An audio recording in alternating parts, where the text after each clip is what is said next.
बोलो भागवत भगवान की जय।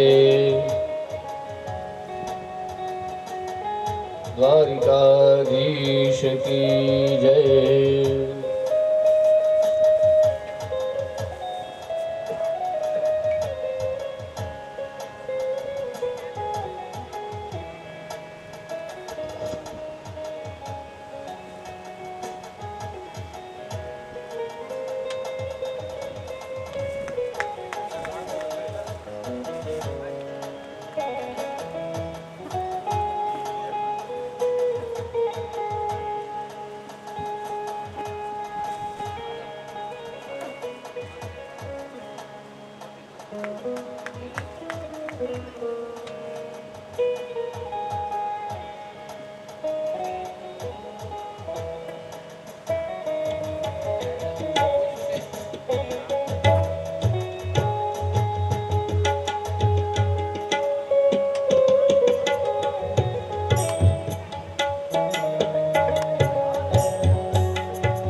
बोलिए श्री द्वारिकाधीश की जय। तो અહીંયા ગોકુળની અંદર નંદ બાબા સ્વસ્તિ વાંચન કરાવે છે। 5 પ્રકારના આશીર્વાદો છે, બ્રાહ્મણો આપે છે, ઋષિઓ આપે છે।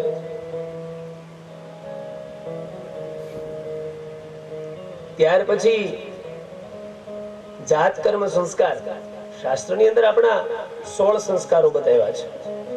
એમાંથી જાત કર્મ સંસ્કાર છે એ ભગવાન કૃષ્ણ અને બલરામજીના જાત કર્મ સંસ્કાર થાય છે ગોકુળની અંદર। ત્યાર પછી ભાગવતજીની અંદર કહ્યું છે કે ગાવો વૃષા વત્સા મને મીઠો મીઠો લાગે યમુનાજીનો પ્યારો, મીઠો મીઠો લાગે યમુનાજીનો પ્યારો, મને મીઠો મીઠો લાગે યમુનાજીનો પ્યારો, મને મીઠો મીઠો લાગે।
તો અહીંયા ગોકુળની અંદર ભગવાને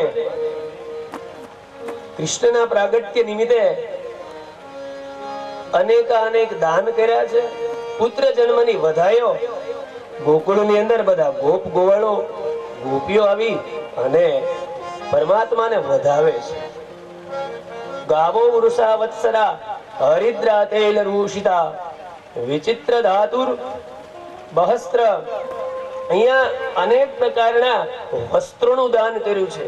બધા ગોવાળિયાઓ સાથે મળી વસ્ત્રનું દાન કર્યું છે અને પાઘડીઓ પહેરી સુશોભિત થઈ અને નંદ ભવનની અંદર આવી અને પરમાત્માને ભેટ સોગાદ આપે છે, વધાયો આપે છે.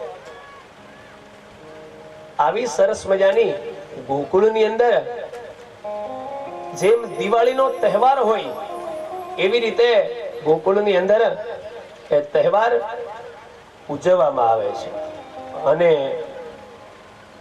ગોપ ગોવાળો સમસ્ત ગોકુલવાસીઓ સરસ મજાની પરમાત્માની એ ઝાંખી કરે છે, ગુણાનુવાદ ગાય છે અને કૃષ્ણને વધાવે છે.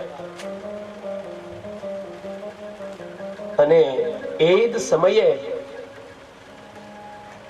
ગોકુળની અંદર ધીમે ધીમે પરમાત્મા મોટા થવા લાગે છે. એ સમયે ભગવાનનો જન્મ ક્યારે થયો? શ્રાવણ વદી અષ્ટમીના પરમાત્માનું પ્રાગટ્ય થયું છે, બરોબર? મધ્યાહન રાત્રિ જેને મધ્યસ્થ રાત્રિ કહેવામાં આવે છે. જો ભગવાન રામચંદ્ર પરમાત્માનું પ્રાગટ્ય પણ અભિજીત મુહૂર્ત ની અંદર થયું છે, મધ્યાહન કાળની અંદર થયું છે. બપોરે જ્યારે ભગવાન સૂર્યનારાયણ મધ્યમાની આવે આકાશ મંડળની અંદર એટલે અભિજીત મુહૂર્ત કહેવામાં આવે. એ મુહૂર્તની અંદર ભગવાનનું પ્રાગટ્ય થયું. રામચંદ્ર પરમાત્માનું જે સૂર્યવંશની અંદર આવ્યા, કૃષ્ણચંદ્ર પરમાત્માનું પ્રાગટ્ય પણ રાત્રિના મધ્યાહન રાત્રિના થયું છે. ચંદ્ર પરમાત્મા જ્યારે આકાશ મંડળની અંદર 16 જે એમની કળાઓ છે એમની સાથે પરમાત્મા કૃષ્ણનું પ્રાગટ્ય રાત્રિના સમયે થયું. રોહિણી નામનું નક્ષત્ર ચાલતું હતું ભગવાનનો જ્યારે જન્મ થયો ત્યારે, અને રામનો જન્મ થયો ત્યારે અભિજીત મુહૂર્ત હતું. એટલે પરમાત્મા જ્યારે જ્યારે આ ભારત વર્ષની અંદર આ ભૂમિની અંદર જ્યારે જ્યારે અવતાર ધારણ કરે છે, જન્મ લે છે ને, ત્યારે સમસ્ત બ્રહ્માંડની અંદર સમસ્ત ગ્રહો, નક્ષત્ર, ગ્રહમંડલો, તારાઓ એ શુભ યોગ પ્રદાન કરે છે. એ શુભ મુહૂર્તની અંદર પરમાત્મા પ્રગટ થાય છે. પરમાત્મા ક્યારે ક્યારે પ્રગટે છે? જ્યારે જ્યારે આ ધર્મની ઉપર હાનિ આવે છે ત્યારે જબ જબ હોય ધર્મ કી હાનિ, પરમાત્મા ત્યારે પ્રગટે છે કે પરમાત્માનો કાંઈક ઉદ્દેશ્ય હોય આવવાનું. રામચંદ્ર શું કામ એને આવ્યા છે? એ રાવણ અને કુંભકર્ણનો ઉદ્ધાર કરવા માટે આવ્યા છે. કારણ કે પૂર્વ જન્મમાં એમને વરદાન હતું. એમ કૃષ્ણનો જન્મ પણ એટલા માટે થયો છે. પેલા જે રાવણ અને કુંભકર્ણનો બીજો જન્મ છે ને, કૃષ્ણ જન્મની અંદર શિશુપાલ અને દંતવક્રનો છે. એટલા માટે એનો ઉદ્ધાર કરવા માટે અને સમસ્ત ગોકુલવાસીઓનો, સમસ્ત ભક્તજનોનો કલ્યાણ કરવા માટે ભગવાન પ્રગટ્યા છે. ધીમે ધીમે ગોકુળની અંદર ઉત્સવ ઉજવાય છે. નવમીના દિવસે, બીજે દિવસે સવારે ગોકુળની અંદર ઉત્સવ ઉજવાયો છે. ભગવાન રાત્રિના પ્રગટ થયા હતા અને બીજે દિવસે જ્યારે કોઈ મોટો તહેવાર હોય એવું ગોકુળની અંદર આખું પ્રફુલ્લિત, આનંદિત વાતાવરણ થયું છે. સમય ગયો અને દ્વાદશી આવી છે. એ દ્વાદશી ના દિવસે મૂળ ભાગવતના ગ્રંથની અંદર એ કથા નથી, પણ બીજા અન્ય ગ્રંથોમાં એક કથા છે કે દ્વાદશીના દિવસે ભગવાન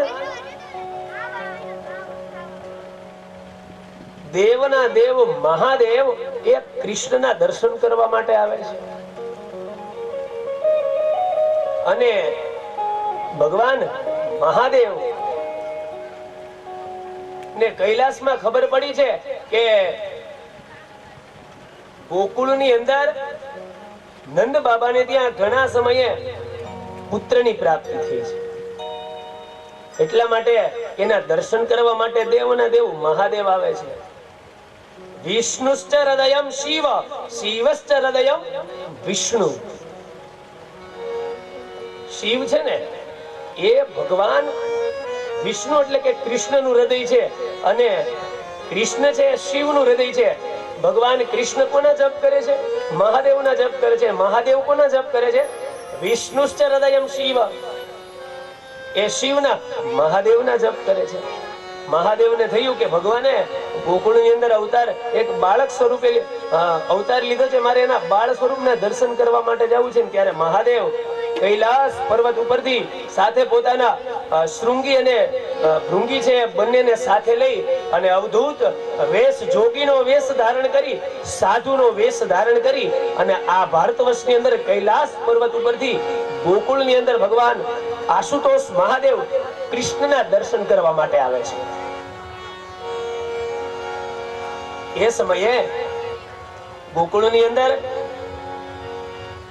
એક સાધુના વેશ સ્વરૂપે ભગવાન મહાદેવ આવે છે, જોગીનું સ્વરૂપ લઈ. અને એ સમયે સાથે એના બે ગણો છે, શૃંગી અને ભૃંગી, એ ઓમ નમઃ શિવાય મહાદેવ હર એ જપ કરતા કરતા ગોકુળની અંદર પ્રવેશ કર્યો છે. અને આ બાજુ ગોકુળની અંદર યશોદાને ખબર પડી કે આપણા આ ગોકુળની અંદર કોઈ એવા જોગી આવ્યા છે અને પોતાની માતાને તો એ જોગીનું સ્વરૂપ જોવે એટલે નાનું બાળક છે એનું ધ્યાન રાખે ને પોતાની માતા, એને ડર લાગે કે મારો લાલો છે, મારું બાળક છે, એક આ જોગીનું સ્વરૂપ જોહે તો એ ડરી જશે. એટલે નંદ ભવનની એક અટારી એક બારી છે ને ત્યાંથી યશોદાજી જોવે છે કે આ સાધુના વેશની અંદર કોણ આવ્યું છે. અને એક દાસી છે ને એને કહેવા લાગે છે, એક સખી આવીને કહે છે કે આપણા નગરમાં કોઈ અવધૂત સ્વરૂપે કે કોઈ જોગી સ્વરૂપે કોઈ સાધુ મહાત્મા આવ્યા છે અને એ કહે છે કે મારે કનૈયાના દર્શન કરવા છે. અને અલખ જગાવી અને એ જોગી યશોદાના દ્વારે આવે છે. એટલા માટે ભગવાન મહાદેવનું એ સ્વાગત થાય છે. ઓ આયા તેરે દ્વાર જોગી, આયા તેરે દ્વાર, આયા તેરે દ્વાર જોગી, આયા તેરે દ્વાર. કનૈયા કા દીદાર કરને આયા તેરે દ્વાર, કનૈયા કા દીદાર કરને આયા તેરે દ્વાર. આયા તેરે દ્વાર મૈયા, આયા તેરે દ્વાર.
યશોદાજીને કોઈ દાસી આવીને કહે છે કે આપણા નગરમાં એક જોગી આવ્યા છે.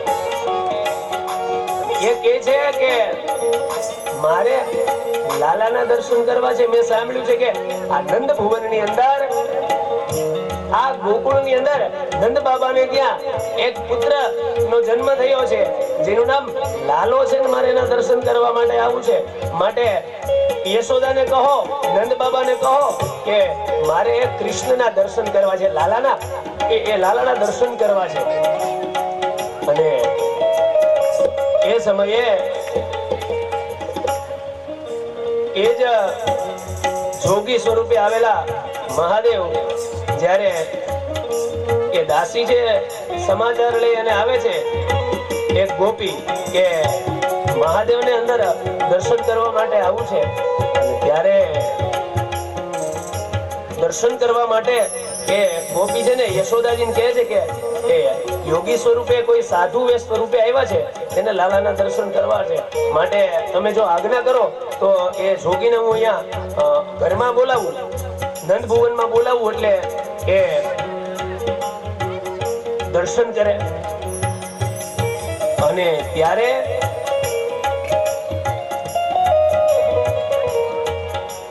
યશોદાજી એનું સ્વરૂપ જોયું ને એટલે યશોદાજી પણ ડરી ગયા કે આ તો કોઈ જોગી સ્વરૂપે કોઈ સાધુ પુરુષ આવ્યા છે, આનાથી મારો લાલો ને હું બહાર લઈને આવીને તો મારો લાલો પણ ડરી જશે. માટે એ જોગીને કહો કે અત્યારે લાલો સૂતો છે, અત્યારે નહીં, જાગે પછી એના હું દર્શન કરવા દઈશ. એટલે ત્યારે એ ગોપી કહે છે કે હે જોગી, આપનું સ્વાગત છે, અત્યારે તો લાલો સૂતો છે, એટલે અત્યારે નહીં, જાગે ને ત્યારે તમે આવજો ને એના દર્શન જાગે પછી કરાવીશ. એ જ સમયે ભગવાન દેવના દેવ મહાદેવ કે છે કે જ્યાં સુધી મને લાલાના દર્શન નહીં થાય ને ત્યાં સુધી હું અહીંથી જવાનો નથી. એટલે યશોદાને કહો કે લાલાને લઈ અને બહાર આવે, મારે એમના દર્શન કરવા છે. સમય ગયો અને એ જ સમયે મહાદેવ ભગવાન કૃષ્ણને યાદ કરે છે. વિષ્ણુશ્ચ હૃદયમ શિવમ, શિવશ્ચ હૃદયમ વિષ્ણુ. એ ભગવાન વિષ્ણુના સ્વરૂપ એવા લાલાને કહે છે કે હે લાલા, હું અહીંયા તમારા દર્શન કરવા માટે આવ્યો છું, મને તમારા દર્શન આપો. જ્યાં સુધી તમારા દર્શન નહીં થાય ત્યાં સુધી હું નહીં જાઉં. એટલે યશોદાજીને એમ થયું કે ચાલો કે આપણા આંગણે સાધુ પુરુષ આવ્યા છે ને, એટલે આપણે એને દક્ષિણા આપીએ, ભિક્ષા આપીએ. એટલે યશોદાજી નંદ ભુવનમાંથી સોનામોર લઈ અને દક્ષિણા લઈ અને જોગીને દેવા માટે આવે છે કે કદાચ જોગી જો આનાથી માની જાય ને અહીંયાથી કદાચ નીકળી જાય તો મારો લાલો ડરે નહીં. એટલા માટે આવે છે યશોદાજી.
યશોદા ભિક્ષા લઈને ભગવાન દેવના દેવ મહાદેવને દેવા માટે આવે છે. સ્વરૂપમાં દેવા માટે આવે છે ત્યારે મહાદેવ કહે છે કે મારે હે યશોદાજી, હે મૈયા, મારે ભિક્ષા નથી જોતી. ના ચાહીએ તેરી દોલત દુનિયા ઓર કંચન માયા. ના ચાહીએ તેરી દોલત દુનિયા ઓર કંચન માયા. મારે આ કઈ ભિક્ષા નથી જોતી. હું તો મોટામાં મોટી ભિક્ષા લેવા માટે આવ્યો છું. એ કઈ ભિક્ષા છે? દર્શન કરને આયા તેરે બાર મૈયા, દર્શન કરે આયા તેરે દ્વાર. મારે તો માં લાલાના દર્શન કરવા છે. એ મોટામાં મોટી દક્ષિણા છે. મારા લાલાના દર્શન થઈ જાય ને એટલા માટે મને મહાદેવના એ જ મહાદેવ કહે છે કે મારે લાલાના દર્શન કરવા છે. દર્શન માટે જોગી કહે છે કે આ મારે કઈ જોતું નથી, દોલત દુનિયા નહીં, કારણ કે દેવનો દેવ તો એ તો ખજાના હે કુબેર કા. એની પાસે તો આખો કુબેરનો ભંડાર છે. એની પાસે તો આ બ્રહ્માંડની અંદર ખૂટે નહીં એટલી સંપત્તિ છે. એની પાસે એ કુબેરના ભંડારો છે. એટલે એટલા માટે કીધું કે મારે આ કાંઈ નહીં, મારે માત્ર દર્શન કરવા. માટે મને દર્શન કરવા દો. તમારા લાલાને લઈ અને બહાર આવો. એટલે ત્યારે યશોદાએ શું કીધું કે હે મહાદેવ, હે જોગી, જો તમારે લાલાના દર્શન કરવા હોય તો અહીંયા મારો લાલો સૂતો છે, એ જાગે ને પછી એના હું તમને દર્શન કરાવી દઉં. તમને જ્યોતિષ જોતા આવડે છે? તો કહ્યું કે હા. સ્વયં જોગી સ્વરૂપે આવેલા મહાદેવે કીધું કે મને જન્મ કુંડલી જન્માક્ષર જોતા આવડે છે. તમારા લાલાને લઈ આવો અને મને આપો એટલે હું ભવિષ્ય કથન કરું. ત્યારે પછી તો યશોદાને થયું કે આ કોઈ સામાન્ય તત્વ નથી, આ તો કોઈ પરબ્રહ્મ લાગે છે. આ કોઈ સામાન્ય જોગી નથી. અને સાધુઓના સ્વરૂપને તો ખૂબ ભાગ્યશાળી આત્મા હોય ને એ ઓળખી શકે. બાકી એ તત્વને ઓળખવું એ સહેલી વાત નથી આ કલિયુગની અંદર. એ સ્વરૂપની અંદર સાધુના સ્વરૂપમાં મહાદેવ આવે છે અને પછી યશોદાને કહે છે કે તમારા લાલાને લઈ આવો. અને ભગવાન કૃષ્ણને કે લાલાને પ્રાર્થના કરે છે, જપ કરે છે, હે કૃષ્ણ તમારા મને દર્શન થાય. શ્રી કૃષ્ણ શરણમ મમ, શ્રી કૃષ્ણ શરણમ મમ.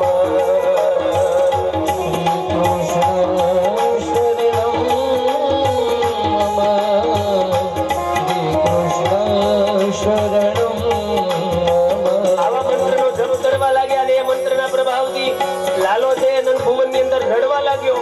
આ ભગવાનની માયા છે. કારણ કે હરિ અને હરનો અહીંયા મિલન થવાનું છે. શિવ અને કૃષ્ણ બંને એ હરિ અને હર મળવાના છે. એટલા માટે એવી પરમાત્માએ માયા કરી, નગર તો ભગવાનને સ્નાન કરાવી અને સુવડાવી દીધા હતા પારણાની અંદર. પણ ભગવાનની માયાના કારણે ભગવાન લાલાને ખબર પડી ગઈ કે આજ તો મારો દેવ આવ્યો છે, આ તો મારો દેવનો દેવ મહાદેવ મારા દર્શન કરવા માટે આવ્યો છે. અને એ જ સમયે ભગવાન એ જ કૃષ્ણ એ જ લાલો રડવા લાગે છે, એવી લીલા કરે છે કે જોર જોરથી રડે છે. એટલે એની માતાને થયું કે મારો લાલો કોઈ દિવસ રડતો નથી ને આજ શા માટે રડે છે? નક્કી આ કોઈ જોગી એવા એના કારણે રડે છે. જોગી કઈક જપ કરે છે એનો પ્રભાવ અહીંયા પડે છે. જોગી બાર કૃષ્ણના જપ કરે છે, ઓમ શ્રી કૃષ્ણ શરણમ મમ. શું કામે? કે કૃષ્ણના લાલાના દર્શન થાય એના માટે. અને અહીંયા યશોદાજીને ગોપી કેવા આવી જો એ જોગી આવ્યા ને એ બાર કઈક તંત્ર મંત્ર કરે છે ને એટલે અહીંયા લાલો રડે છે. માટે હવે આનો બીજો કોઈ ઉપાય નથી. લાલાને લઈ અને એના દર્શન કરાવી દો ને ત્યારે જ આ લાલો શાંત થાય.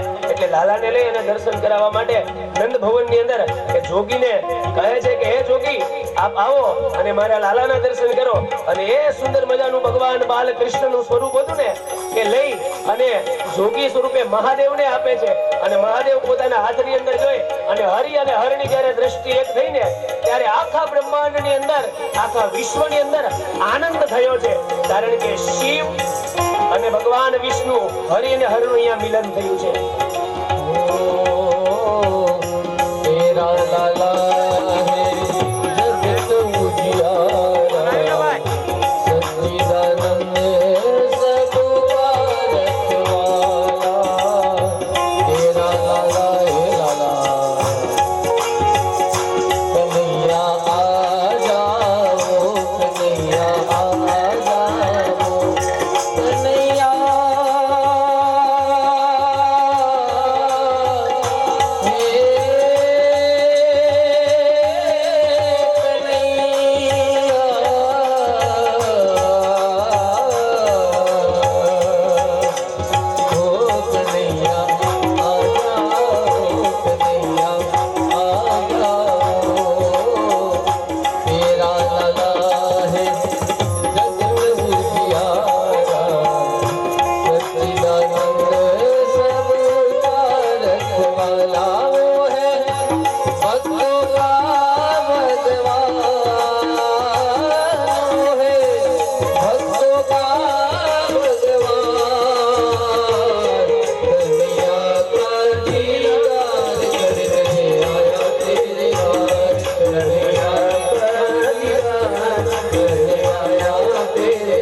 મહાદેવે જ્યારે બાલકૃષ્ણનું સ્વરૂપ જ્યારે હાથમાં લીધું ને એની દ્રષ્ટિ એક થઈને ત્યારે તો મહાદેવ કહે છે કે હે પરમાત્મા, હે લાલા, આપ તો વિશ્વંભર છો, આખા બ્રહ્માંડનું સર્જન, પાલન, પોષણ અને પ્રલય કરનારા છો.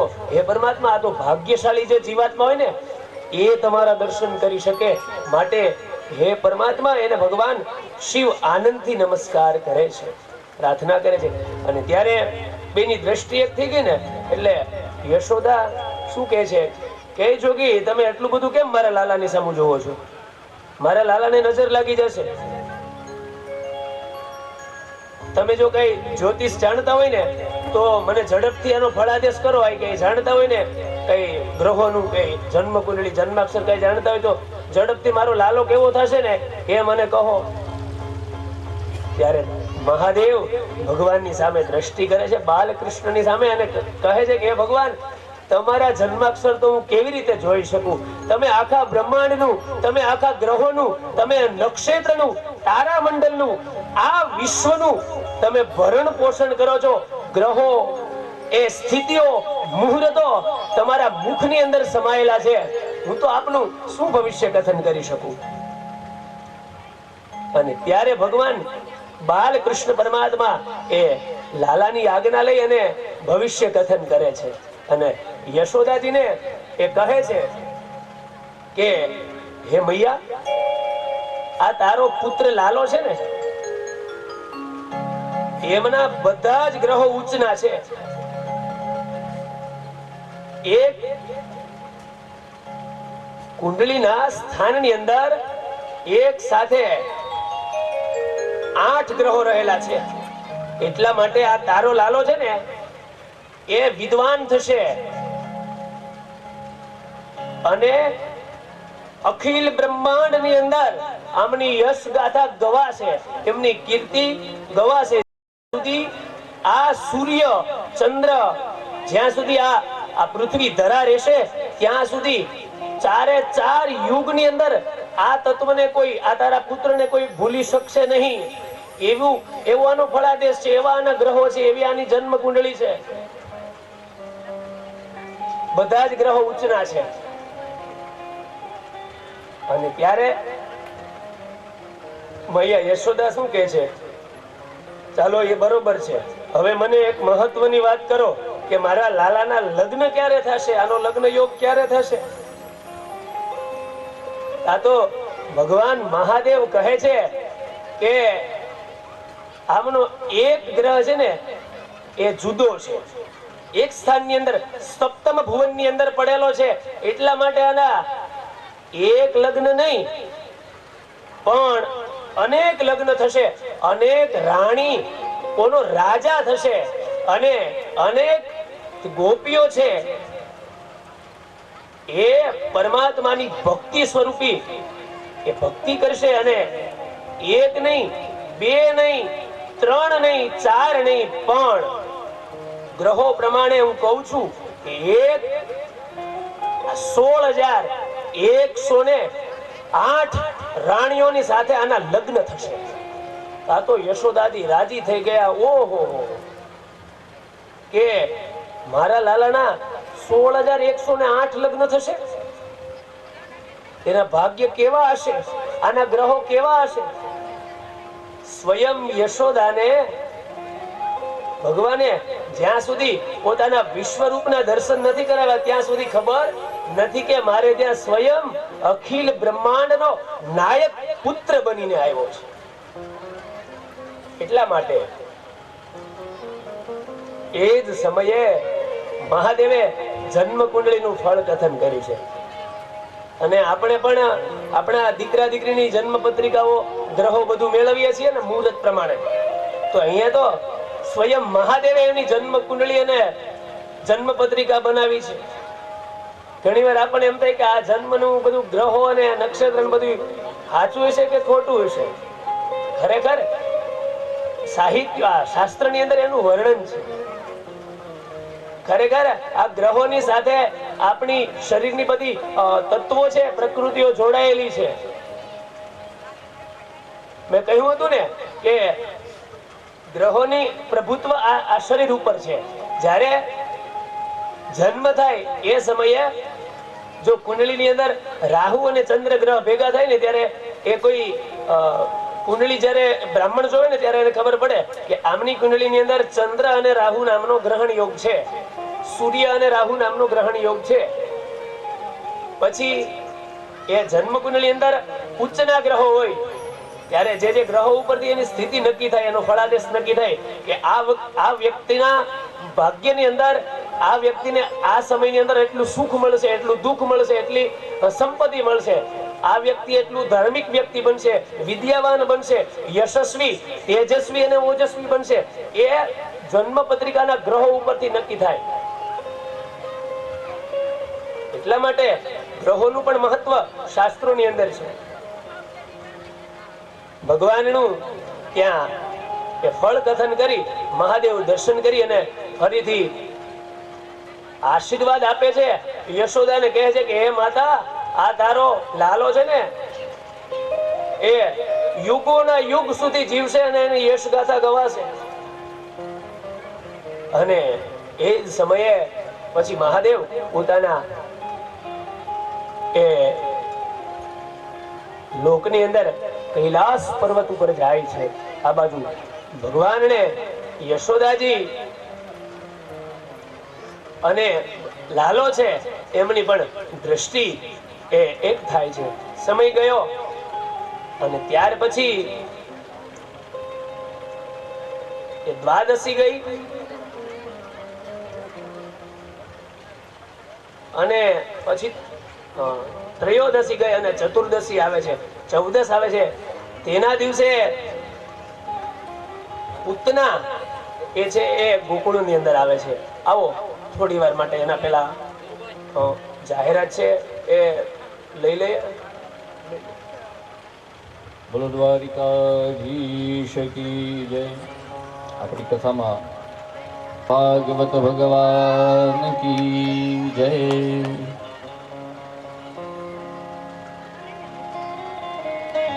જોરદાર તાળીઓથી આપણે આ ક્ષણને વધાવી લઈએ.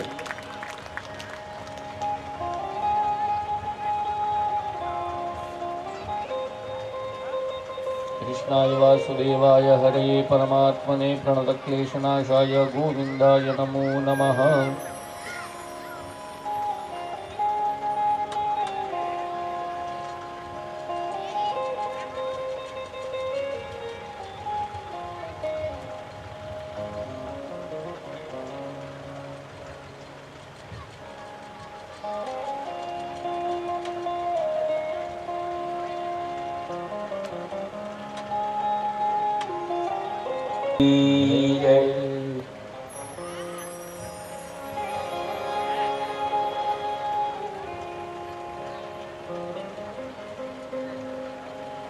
ગોકુળની અંદર બરોબર ભગવાનના પ્રાગટ્ય પછી ચતુર્દશી એટલે 14ની એ તિથિ આવે છે ને એ દિવસે પૂતના નામની જે રાક્ષસી છે એ પૂતના આવે છે અને એ સમયે વસુદેવ ગોકુળમાંથી મથુરાની અંદર કંસને એ કર દેવા માટે જાય છે. કરો વૈ વાર્ષિકો દત્તો રાજ્યે દૃષ્ટ્વા વયમ ચવઃ નેહસ્થેયમ બહુતિથયમ સંકિપ્પાતશ્ચ ગોકુલે. ગોકુળમાંથી એ પુત્ર જન્મની વધાઈ સ્વરૂપે એ કર દેવા માટે નંદ બાબા છે એ મથુરાની અંદર કંસને એ કર આપવા માટે જાય છે. અને આ બાજુ બરોબર 14ની તિથિ હતી. એ તિથિએ પૂતના નામની જે રાક્ષસી છે એ ત્યાં આવે છે. અને એ જ સમયે કંસેન પ્રહિતા ઘોરા પૂતના બાલ ઘાતિની શિશુશ્ચારા નિઘ્નંતિ પુરગ્રામશ્ચ ગ્રામ વ્રજાદિષુ.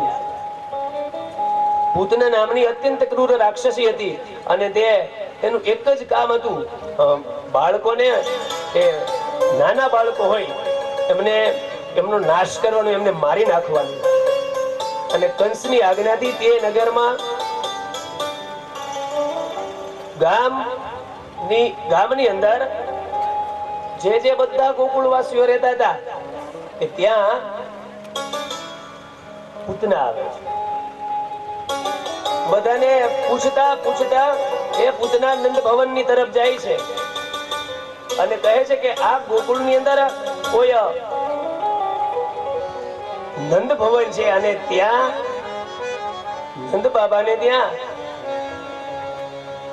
કોઈ બાળકનો જન્મ થયો છે, મારે એમના દર્શન કરવા માટે જવું છે. ત્યારે કોઈ પૂતના છે એની પાસે અવિદ્યા હતી, એ ધારે એવું સ્વરૂપ લઈ શકતી હતી. તો એ પૂતના સુંદર મજાની ગોકુળની જેવી સ્ત્રી હોય ને એવી તૈયાર થઈ અને જેવું ગોપીનું સ્વરૂપ હોય, સુંદર મજાની સ્ત્રી હોય એવું સ્વરૂપ ધારણ કરી અને ગોકુળની અંદર આવે છે અને નંદ ભવનની અંદર પ્રવેશ કરે છે. એ સમયે બધા જ પોતપોતાના કામની અંદર વ્યાકુળ હતા, પોતપોતાના કામ કરતા હતા. અને કારણ કે ભગવાનનો જ્યારે જન્મ થયો હતો એ બધા દિવસોની અંદર રોજના માટે ગોકુળની અંદર જેમ જેમ આજુબાજુમાં વિસ્તારોમાં ખબર પડે કે નંદજીને ત્યાં સુપુત્રનો જન્મ થયો છે એટલે ભેટો, સોગાદો, અલંકારો લઈ અને બધા વધાઈ દેવા માટે આવતા. એટલે અહીંયા પૂતનાએ એક સુંદર મજાની સ્ત્રી નું સ્વરૂપ લઈ અને ત્યાં દર્શન કરવા માટે મારે જવું છે, મારે નંદજીને ત્યાં, યશોદાને ત્યાં એ પુત્રને વધાઈ આપવા માટે, ભેટ સોગાદ આપવા માટે જવું છે, એમ બધાને કહેતી કહેતી નંદ ભવનની અંદર પ્રવેશ કર્યો. ભગવાન સૂતા છે પારણાની અંદર. સૌથી પહેલા પરમાત્મા એ કૃષ્ણ કે લાલાને ખબર પડે છે કે અહીંયા પૂતના આવી છે. એની પાછળનું રહસ્ય પણ છે. પૂતના કોણ હતી, શું કામે આવી છે, ભાગવતજીની અંદર એમની વિસ્તૃત કથાઓ. તો એ સમયે પૂતના આવે છે અને યશોદાજીની બાજુમાં રહેલા એમના દાસી હતા, એને કહે છે કે મારે તમારા પુત્રના દર્શન કરવા માટે મારે એમને ભેટ સોગાદ આપવી છે. ત્યારે ધીમે ધીમે જે ભગવાન બાલકૃષ્ણ જયારે લાલો સૂતો હતો ને ત્યાં જાય છે અને તેની સામે દ્રષ્ટિ કરે છે ને એટલે ભગવાનને ખબર પડી ગઈ કે આ પૂતના અહીંયા આવી છે અને મને મારી નાખવા માટે આવી છે. એટલા માટે ભગવાને તરત જ આંખો બંધ કરી દીધી. પછી તો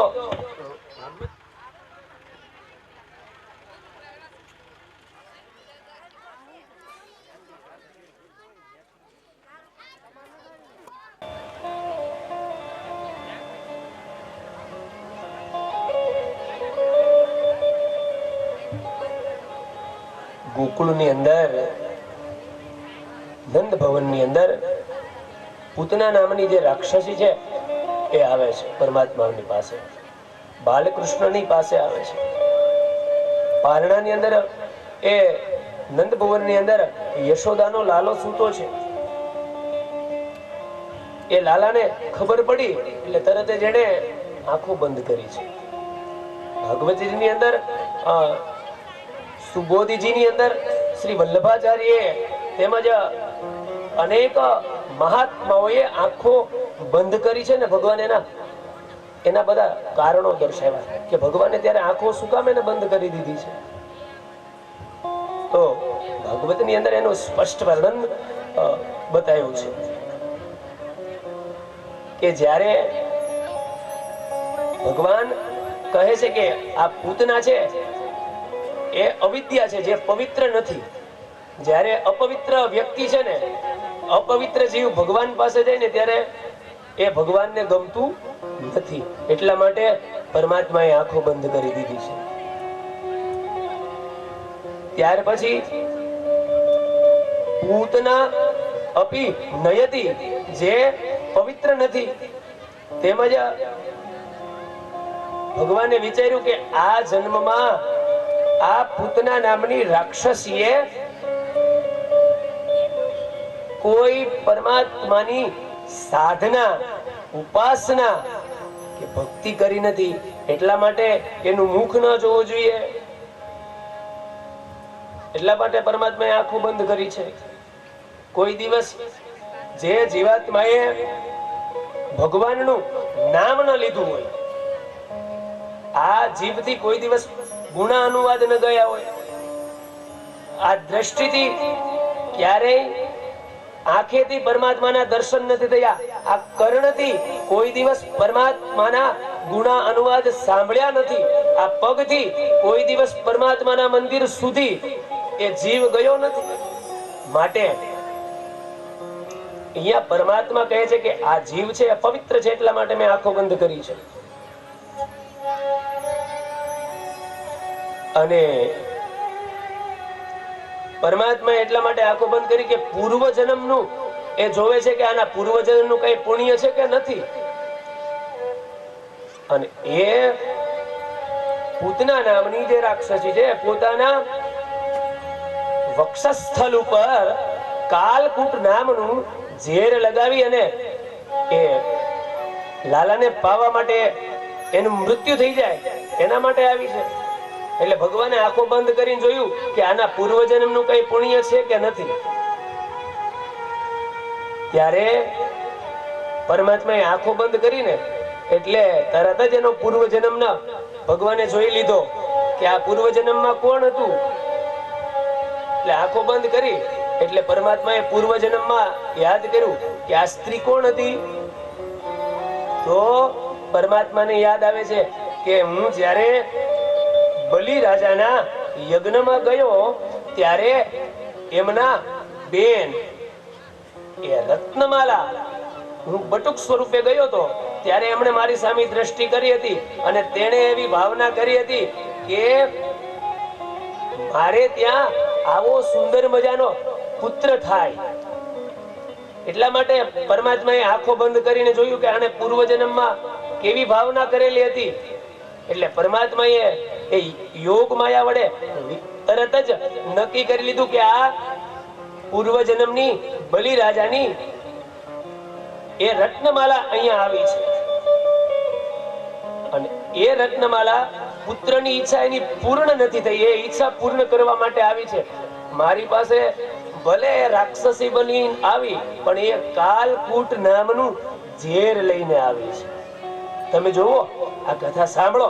જીવનની અંદર ઉતારવાથી એક સિદ્ધાંત મળે છે કે તમે ભગવાનની પાસે જાઓ, દેવ, યતિ, સતી, સન્યાસી, ગુરુ, બ્રાહ્મણ, આમાંથી આ તત્વમાંથી કોઈ પણ પાસે જાઓ ને ત્યારે તમે ખાલી હાથે ન જાઓ. દેવ મંદિરે જાઓ, તમારા ગુરુની પાસે જાઓ, બ્રાહ્મણોની પાસે જાઓ, યતિ, સતી, સન્યાસી, કોઈની પાસે જાઓ, ખાલી હાથે ક્યારેય જવું જોઈએ નહીં. એટલા માટે પૂતના ભલે રાક્ષસી છે પણ એ ઝેર તો ઝેર અને લઈને ભગવાન પાસે આવી છે. એટલા માટે ભગવાને આંખો બંધ કરીને એ પણ જોયું કે ભલે એ રાક્ષસીના સ્વરૂપમાં આવી છે, એનો ઉદ્ધાર તો કરવાનો જ છું, પણ મારી પાસે કઈક લઈને આવી છે, ઝેર લઈને આવી છે. એટલે ભગવાન પાસે જયારે તમે જાઓ ત્યારે ખાલી હાથે જવું જોઈએ નહીં.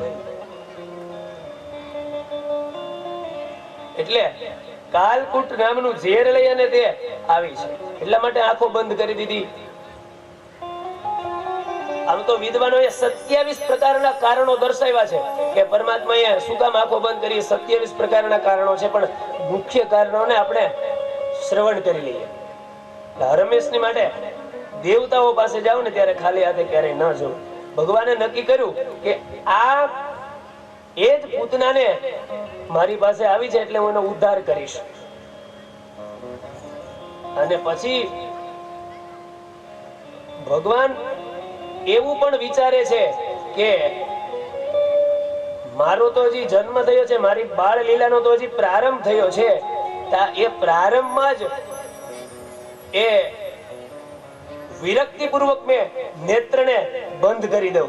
હજી તો મારી બાળ લીલા શરૂ થઈ છે, આજ મને વિઘ્ન આવ્યું છે. એટલા માટે આ વિઘ્ન છે મારાથી નહીં જોવાય, આ સ્વરૂપ હું નહીં જોઈ શકું. એટલા માટે પરમાત્માએ આંખો બંધ કરી દીધી છે. અને કૃષ્ણના એ બાલ કૃષ્ણના મનની અંદર પરમાત્માએ વિચાર કર્યો કે આને હું કઈ ગતિ આપું. એના પછીનું કારણ એવું છે કે એ કાલકૂટ નામનું પોતાના વક્ષસ્થળ ઉપર એ ઝેર લગાડીને આવી છે, મને મારી નાખવા માટે પ્રયાસ કરવા માટે આવી છે. હું તો બાળક છું, હું આ ઝેર પી શકું નહીં. એટલે આંખો બંધ કરી કોને યાદ કરે છે? ઝેર કોને પીધું તું? દેવના દેવ મહાદેવ વિશ્વધર ભગવાન શિવને યાદ કરે છે કે મહાદેવ અહીંયા તો તમારી જરૂર પડશે, તમારી કૃપાની જરૂર પડશે. કારણ કે ઝેર પીવા માટે દેવનો દેવ મહાદેવ આવે ત્યારે આ સંસાર રૂપી જે ઝેર છે ને પી શકે. કોઈ સામાન્ય દેવથી એ ઝેર ના પીવાય. એટલા માટે એ ભગવાન હું તમારું સ્મરણ કરું છું કે મારે અહીંયા આ કાલકૂટ નામનું ઝેર લઈ અને આ પૂતના આવી છે. એટલા માટે આંખો બંધ કરી છે.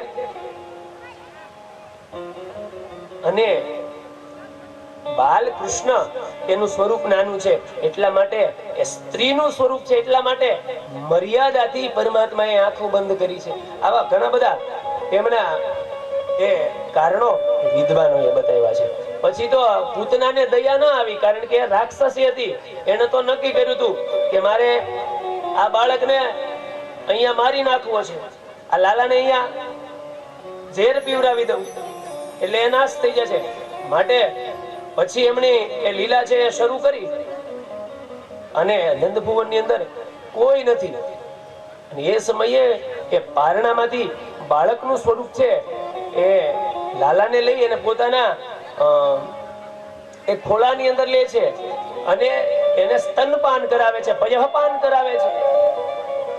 એને થયું કે આગળ આ લાલો છે એ પયઃપાન કરશે, દુગ્ધનું પાન કરશે એટલે તરત જ એને ઝેર ચડી જશે અને નાશ થઈ જશે.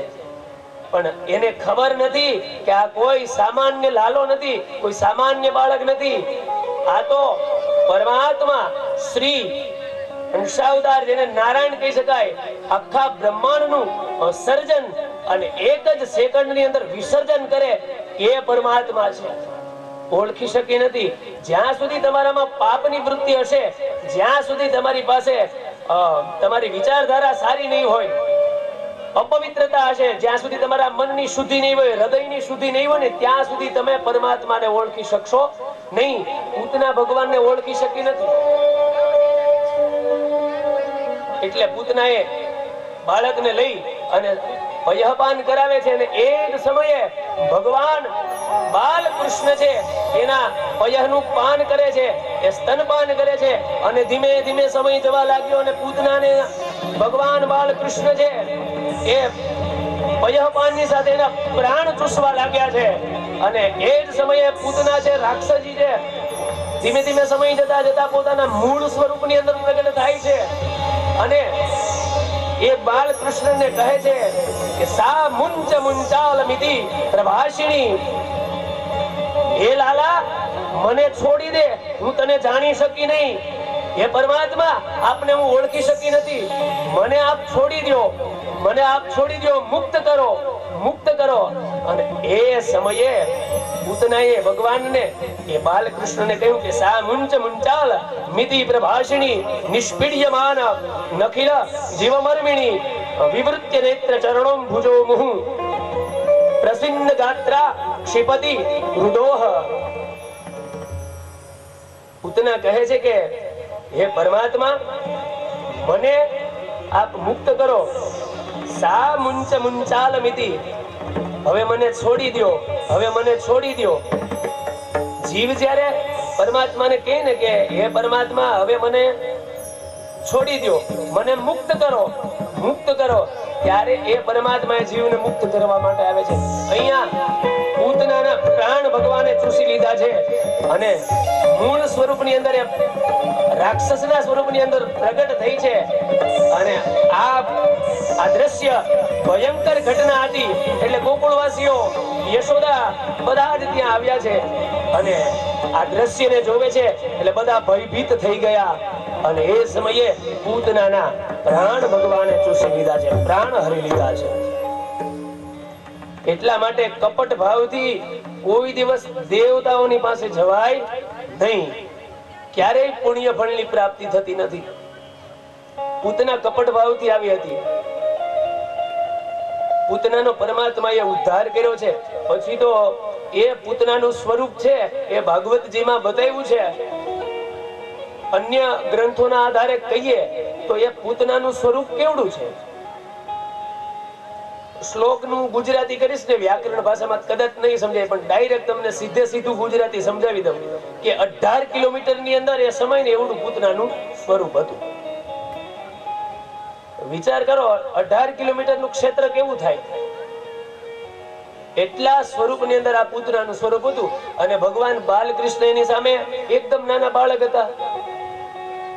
મૂળ સ્વરૂપમાં પ્રગટ થઈ ને ત્યારે એનો અગ્નિ સંસ્કાર કરવા માટે ગોકુળથી બહાર, જ્યાં ખુલ્લું ક્ષેત્ર હતું ને, એક ક્ષેત્રની અંદર એને લઈ જવામાં આવે છે એના દેહને. પછી ગોકુળવાસીઓ બધા ગોવાળો છે એ પછી પૂતનાનો અગ્નિ સંસ્કાર કરે છે. અને એ પૂતનાના જે શરીરના એમણે ટુકડા કર્યા, 6 ટુકડા કર્યા ને, ત્યારે એનો અગ્નિ સંસ્કાર થયો. એનું સ્વરૂપ કેવું હશે કે 18 કિલોમીટરની અંદર એનું ક્ષેત્ર હતું પૂતનાનું. અને ભગવાને એનો ત્યાં ઉદ્ધાર કર્યો છે.